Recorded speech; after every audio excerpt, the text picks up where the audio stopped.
dear grade 2 students. This is the chapter about data handling, and in today's lesson we are going to be learning about line plots with a key. Alright, you have this line plot already drawn for you. I will tell you the question. I asked my friends how many toys each child has. Now, take care that there is a key here. This key is very important. It's the first thing you check for whenever we are doing a line plot or a picture graph. Now, the key says that each X stands for 5 children. So this means that this X is not actually one child, it is actually 5 children. This one is also 5 children. Each X is actually 5 children. Now, let's talk about every part of this line plot so that we remember what each thing is. Look at these numbers. This 1, this 2, this 3, and this 4 is actually the answers of the children. Yani, whenever I asked any child, how many toys do you have?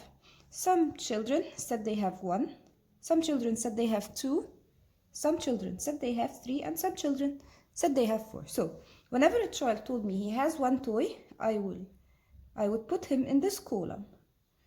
Whenever a child said he has 2 toys, I'm going to put him in this column.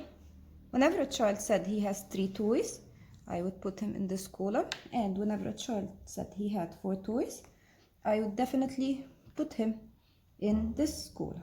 Alright, now the children are the X's. Don't ever look at these numbers when I ask you about the children. The children are always in the X's. Alright, now let's answer questions. Here's a question that says, how many children have 1 toy? Now I am going to go to the column that says the number of toys is 1. Those are the children that said they have 1 toy. I have 2 X's, so I am going to write here 2. But of course, it's not just 2. It's 2 X's times 5, which is the key. So I know that 10 children have 1 toy. Now, the same thing here.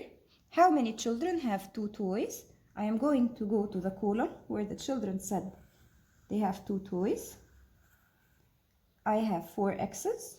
Now, 4 X's, I'm going to write here 4 from the X's, and I must multiply with the key. So I am going to do 4 times 5. That is 20. So here I have 20 children having 2 toys.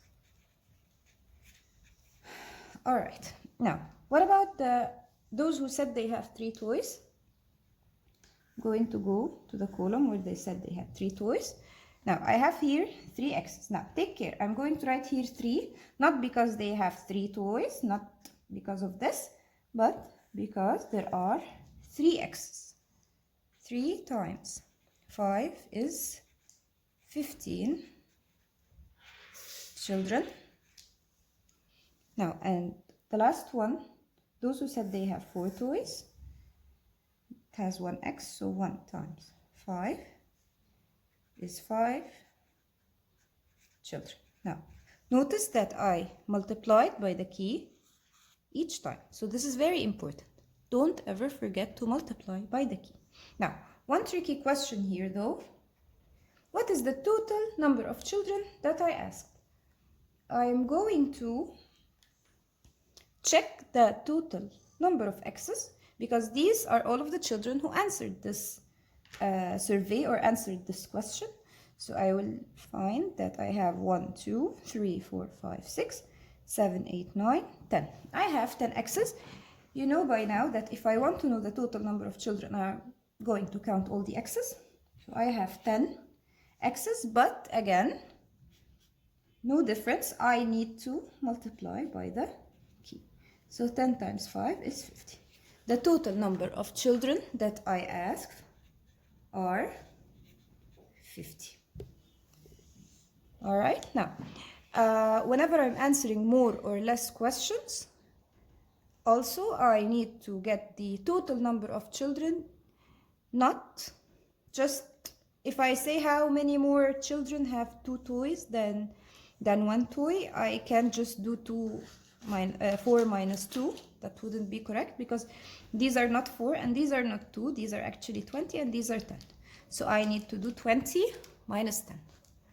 Okay, so in all cases, whether I'm asking how many children, whether I'm asking how many more or how many less, whether I'm asking what is the total number of children, I have to always multiply by the key. Thank you for listening to this video. I hope you understand and this makes the key idea easy. See you next time.